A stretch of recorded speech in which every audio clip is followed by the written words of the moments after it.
Minha câmera.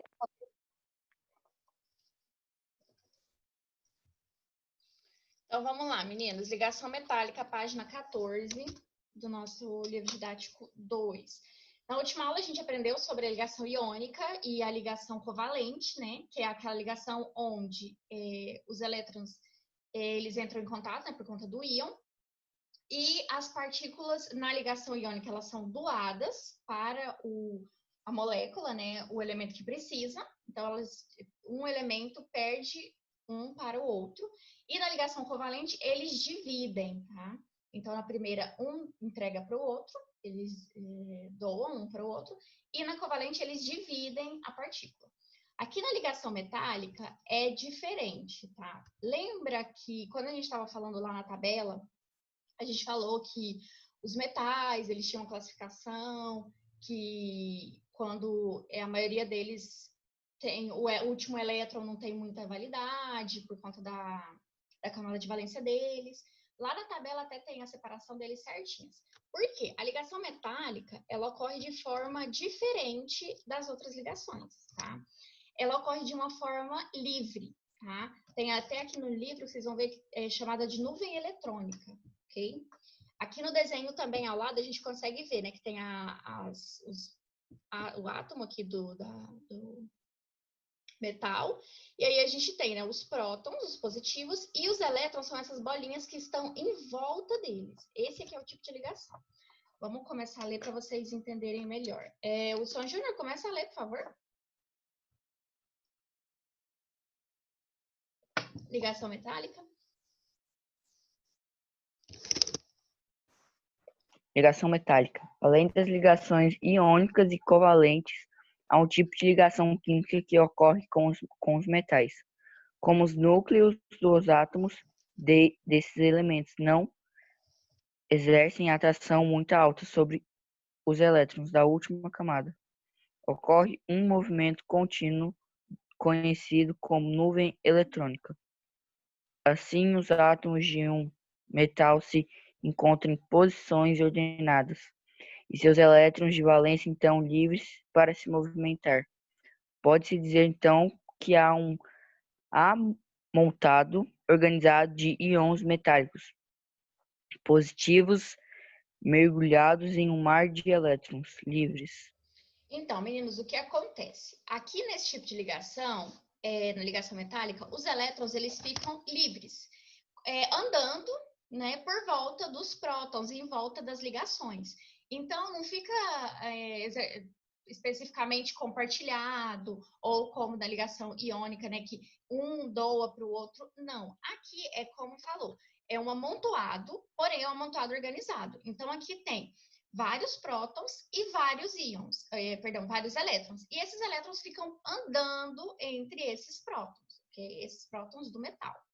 Eu até tinha separado aqui uma imagem para vocês verem. Nessa imagem aí do lado aí tem um monte de bola com maisinho assim. Uhum. O que é próton? O que é...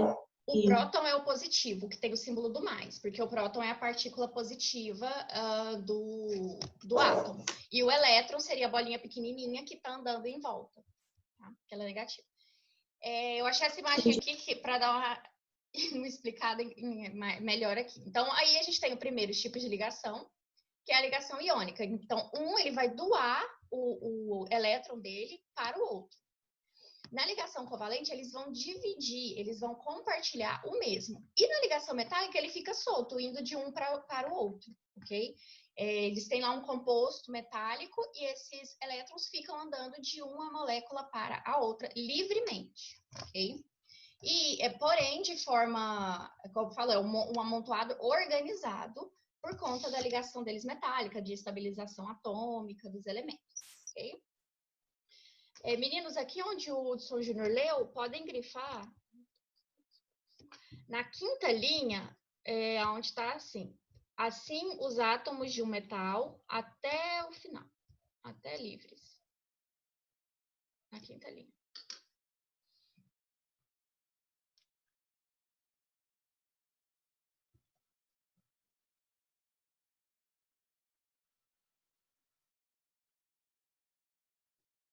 E Ana Gabriela e Maria, vocês vão ficar com falta. Vocês não estão abrindo a câmera? E aí embaixo tem em rosa escrito: a ligação metálica consiste na formação de uma rede cristalina em que estão localizados os íons positivos, circundados por uma nuvem de elétrons livres, que era o que estava comentando aqui, essa nuvem eletrônica, né? Que é a forma maciça dos prótons, os seus lugares, e essa nuvem de elétrons que fica perambulando entre elas de forma livre, ok? Continua lendo aí embaixo, Ana Elisa, por favor.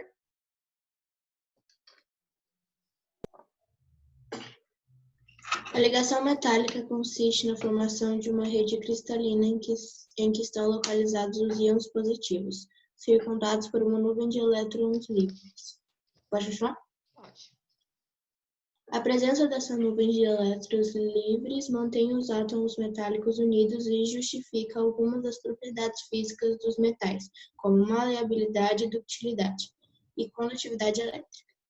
Diferentemente das ligações iônica e covalente, como a regra do octeto não explica a ligação metálica. Seus átomos não são representados pelas fórmulas estrutural e eletrônica.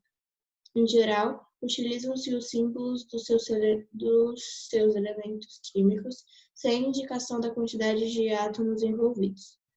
Uma barra de ouro, por exemplo, é constituída por inúmeros cátions de ouro cercados por um mar de elétrons. Sua representação é simplesmente AU, que corresponde ao símbolo desse elemento. Então, meninos, lá na ligação iônica e covalente, a gente aprendeu que eles têm, né, outros tipos de forma de se apresentarem, né? Eles têm, além da fórmula molecular, eles têm a fórmula estrutural e a fórmula eletrônica. Que é aquela formulazinha estrutural, é quando tem 3 ligações, aí vamos supor, fica o O, aí 3 risquinhos e o outro O. E a ligação molecular é quando tem aquelas bolinhas em volta. A ligação metálica não apresenta. Por quê? Não fica aparecendo se ele tem mais prótons ou se ele tem mais elétrons. Ele não aparece aquele maisinho ou aquele menos em cima. Ele fica apenas com a fórmula molecular. O que é a fórmula molecular? H2O, NaCl, apenas a sigla do elemento, como a Ana Elisa leu aqui no ouro.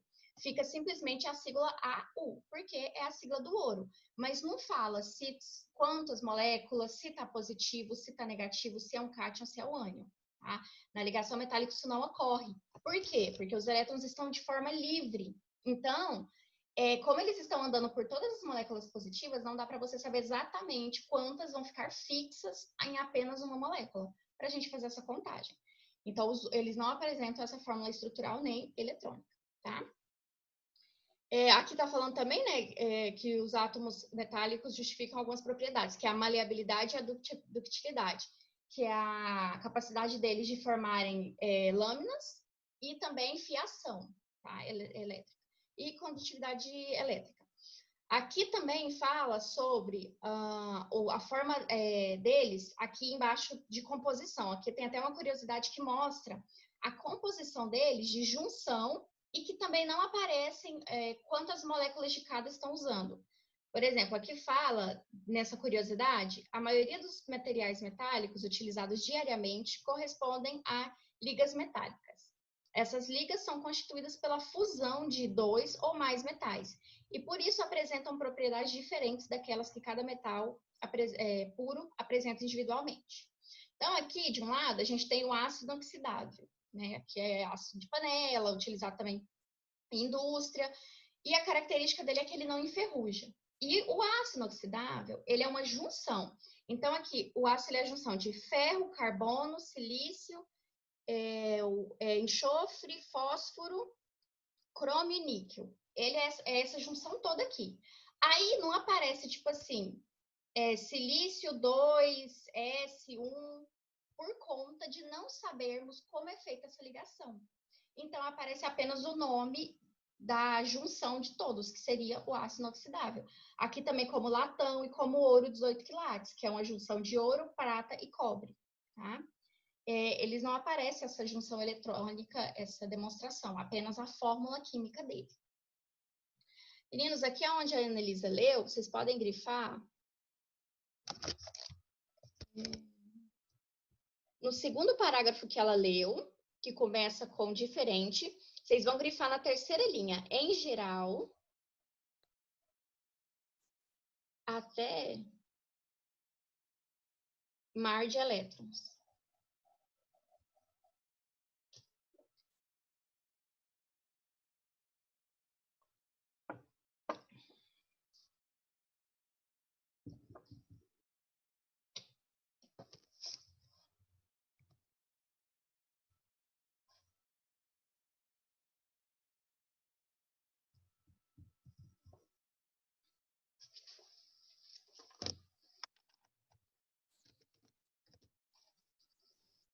Ok?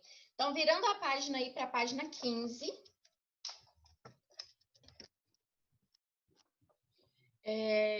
Então, meninos, lembrando, ligação iônica, uma molécula vai ceder o elétron para o outro. Ligação covalente, eles vão dividir o elétron, eles dividem. E ligação metálica, os elétrons ficam soltos numa nuvem que fica perambulando pelos prótons, ok? E aí a gente vai nas características, virando a página lá para a página 15, características e propriedades dos compostos iônicos, moleculares e metálicos. Matheus, libera sua câmera. Pode começar a ler, por favor, Linda?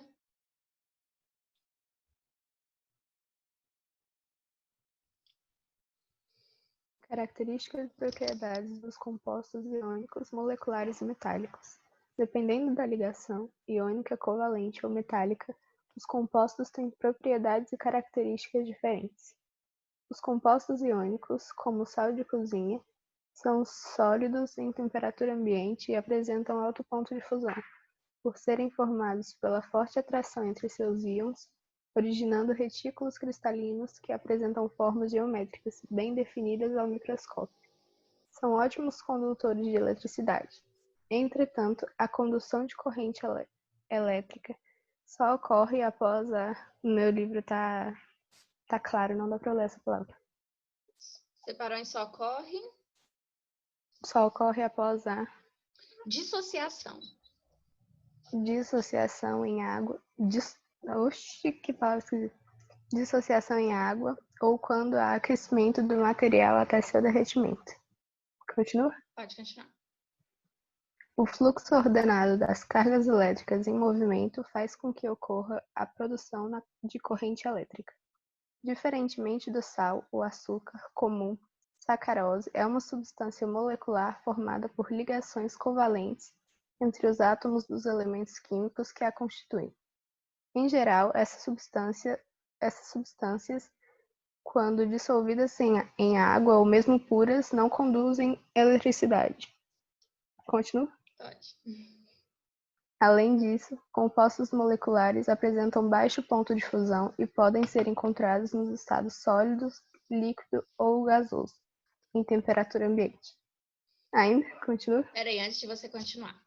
Meninos, aqui ele está falando sobre dois processos, que é a dissociação e a dissolução, que é quando elas são dissolvidas. A gente vai entender melhor na página seguinte, que vai ter um exemplozinho. Mas antes, o que é a dissociação? A dissociação é quando a água, eles utilizam a água para separar os íons, tá? Então, o que vai acontecer com essa separação? Vamos supor que tem uma fórmula química, um elemento, ele é colocado na água. Então, ele vai sofrer uma separação dos seus materiais. Já na dissolução, como aqui diz, eles são dissolvidos. A substância vai ser dissolvida naquela água, tá? Então, por exemplo, aqui, vamos dar o exemplo do cloreto de sódio. Se a gente colocasse cloreto de sódio na água, ele iria se separar. Quando a gente colocar açúcar na água, que é a substância lá, o açúcar, ele vai dissolver na água. A água vai dissolver ele, tá? A gente vai entender um pouquinho melhor quando tiver os desenhos, que tem até alguns exemplos de substâncias químicas que eles colocam. Mas essa é a principal diferença. Um, ele vai se separar e no outro ele vai ser dissolvido, tá? Aquela substância vai se Qual tipo é o nome tipo, químico da açúcar? Tipo, cloreto de sódio, sal. Não, a gente fala mesmo sacarose. É porque a sacarose, ela é uma união de hidrogênio, ela é a união de carbono e tem um outro elemento. Aí ela não forma, tipo, hidróxido de nada. Fica aquela forma, tipo assim, 6,6H8O10. A fórmula dela fica essa.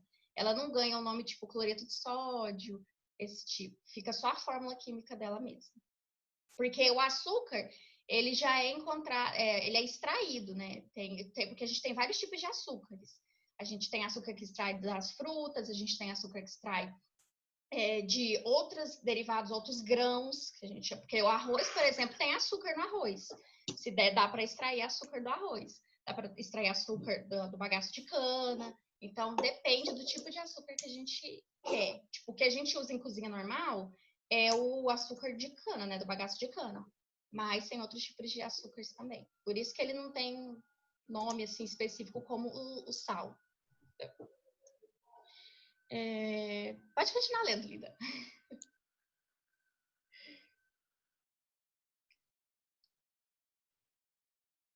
Já os... Ups. Pera. Tá. Já os metais, pelo fato de terem elétrons livres, conduzem eletricidade mesmo no estado sólido. Ao serem fundidos, ou seja, quando passam para o estado líquido, seus elétrons continuam livres para conduzir corrente elétrica. No quadro a seguir estão descritas, resumidamente, algumas características e propriedades dos compostos iônicos, moleculares e metálicos. Então, aí onde a Linda leu um pouquinho mais acima, lá quando ela estava falando de dissociação, falou sobre o ponto de ebulição. E aqui tem cada um. Então, aqui a gente tem a ligação iônica, aqui a molecular, que é a covalente, e a metálica. E os estados físicos em que elas são encontradas. Então, aqui a iônica é encontrada no estado físico sólido. O ponto de ebulição dela tem que ser uma temperatura elevada.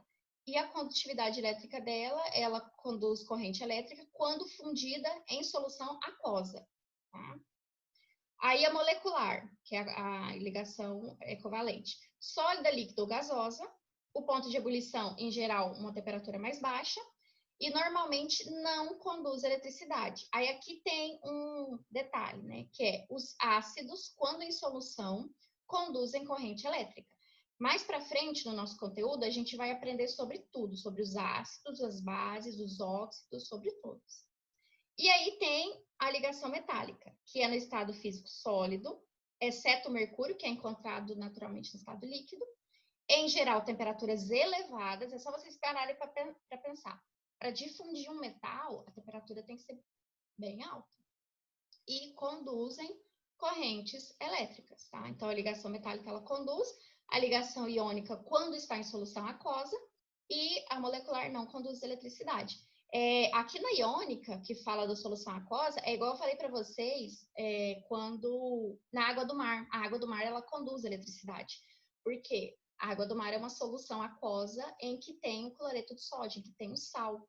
E por essa presença, faz com que a água do mar seja condutora de eletricidade. Então, por isso que quando em locais onde tem muitas tempestades de raio e tem praias perto, no período de tempestades, são proibidos os banhistas de irem lá por conta dessa condutividade. Tá? Meninos, aqui vocês podem grifar o segundo parágrafo todo, que vai falar sobre a dissociação.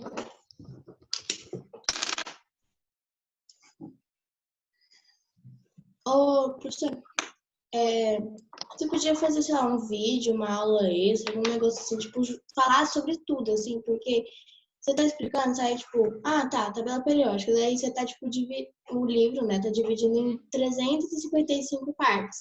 Só que, tipo assim, eu não tô entendendo num todo, eu tô entendendo separado, mas eu não sei, tipo, sabe? Globão de tudo. Então eu vou fazer assim, a gente vai terminar esse capítulo aqui semana que vem. Semana que vem a gente já começa o capítulo 4. E o capítulo 4 é uma matéria que vocês já estudaram, que é a divisão celular, sabe?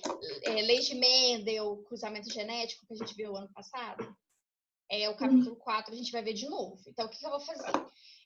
Eu vou gravar um vídeo resumindo o capítulo 2 e o 3, que é a tabela periódica, e esse capítulo 3, que são os compostos químicos, pode ser? Que daí eu vou fazer um vídeo, e aí eu libero ele semana que vem pra gente encerrar o conteúdo porque química, eu acredito que esse aqui é o nosso último conteúdo. Eu acredito que o livro que vai vir para o restante do ano, ele vai englobar mais biologia e física. Química, eu acredito que vai ser só até aqui mesmo, tá? Então, eu vou fazer isso. Aí, eu vou gravar um vídeo pondo os principais pontos desses 2 capítulos e mando para vocês, ok? Esqueci que eu ia falar depois disso. Ah, tá. E grifem também o parágrafo que fala sobre as substâncias que são dissolvidas, que é esse que fala diferente do sal e tem dissolvido em rosinha, claro. Ou é vermelho? Fica aí a dúvida.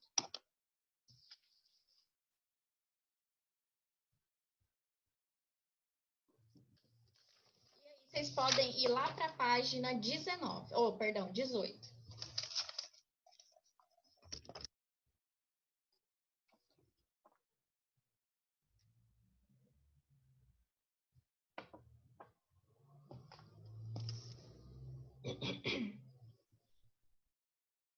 Que aí a gente vai começar nas funções químicas inorgânicas, que é aquilo que eu falei para vocês, dos ácidos, bases, sais e óxidos, tá? Que vão ser todos esses componentes que as ligações dão origem, tá? Então, as ligações dão origem a esses elementos, tá?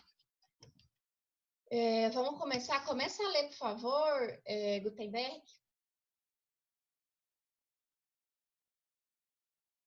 Olha o falso, olhando para mim. Guto, eu sei que você está me ouvindo. Lê a página 18 aí, funções químicas inorgânicas.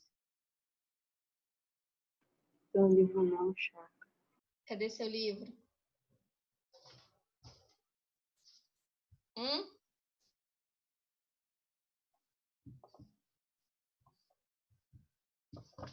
Cadê seu livro, Gutenberg?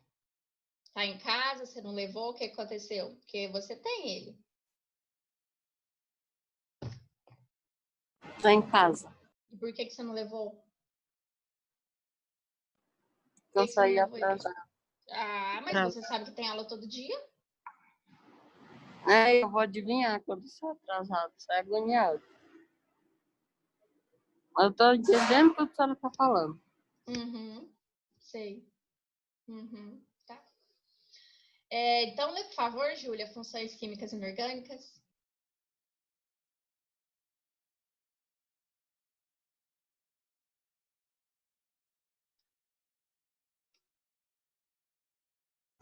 Qual que é, professora? Página 18, funções químicas inorgânicas. Tá bom. As diversas maneiras com que os átomos dos elementos químicos se combinam produzem uma enorme variedade de substâncias com características e propriedades distintas. Essa diversidade de substâncias em termos de estruturas separou os compostos em 2 grandes grupos, os orgânicos e os inorgânicos.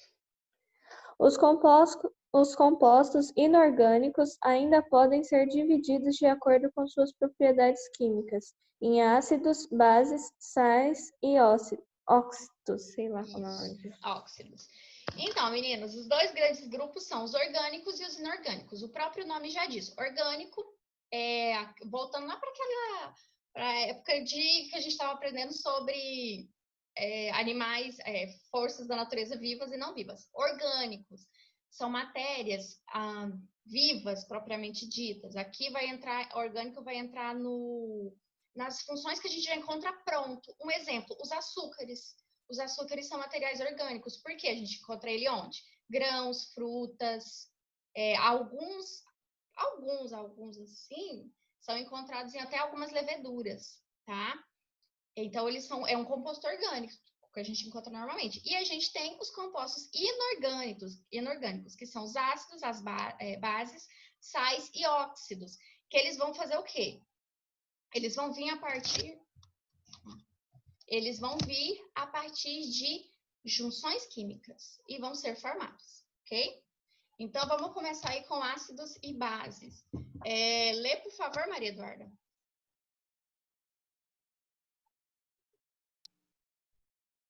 Há muitos séculos, o comportamento ácido-base das substâncias já é conhecido. As principais referências dizem respeito ao vinagre e ao hidrogênio de sódio, ou soda cáustica, obtida pelos árabes no século VII. Desde então, de acordo com os conhecimentos da época e também com a crescente necessidade de explicar os fenômenos associados à acidez e à basicidade, o conceito de ácido e de base foram evoluindo ao longo do tempo. Em meados do século XVII, o filósofo Robert elaborou as primeiras definições sobre ácido e base, por meio de testes de sabor, mudanças de cor e reações químicas. Pode continuar? Pode continuar. Segundo Boyle, os ácidos tinham sabor azedo, mudavam a cor de extratos de alguns vegetais, produzindo gases quando em contato em alguns metais e reagindo com substâncias de caráter básico.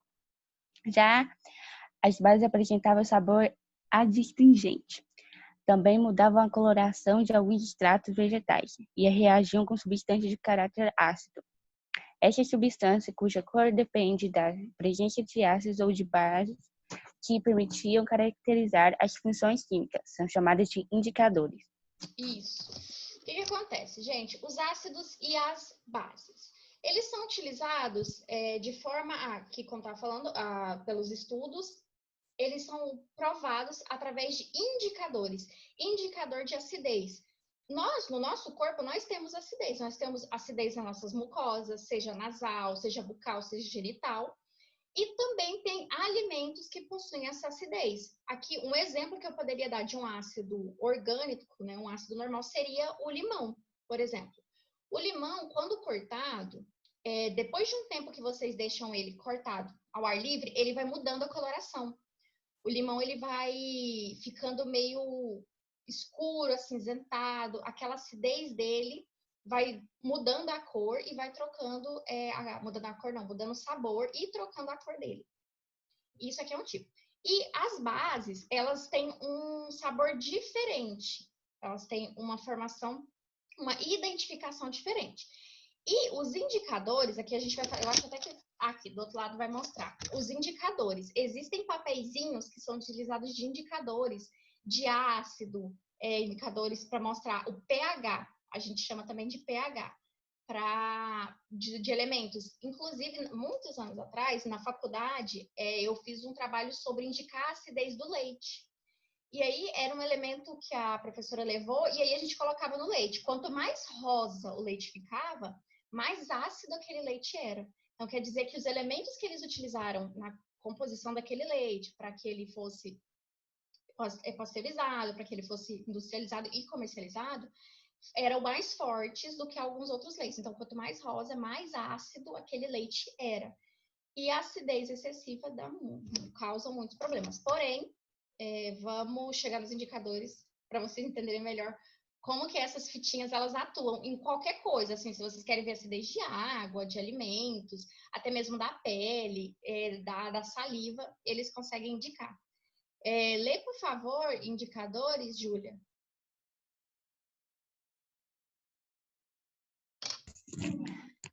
Para identificar qualitativamente o caráter das substâncias e reconhecer os ácidos e as bases, é muito comum os laboratórios utilizarem determinados corantes denominados indicadores colorimétricos, que funcionam por meio de alterações de cor, ou seja, dependendo do meio em que se encontram.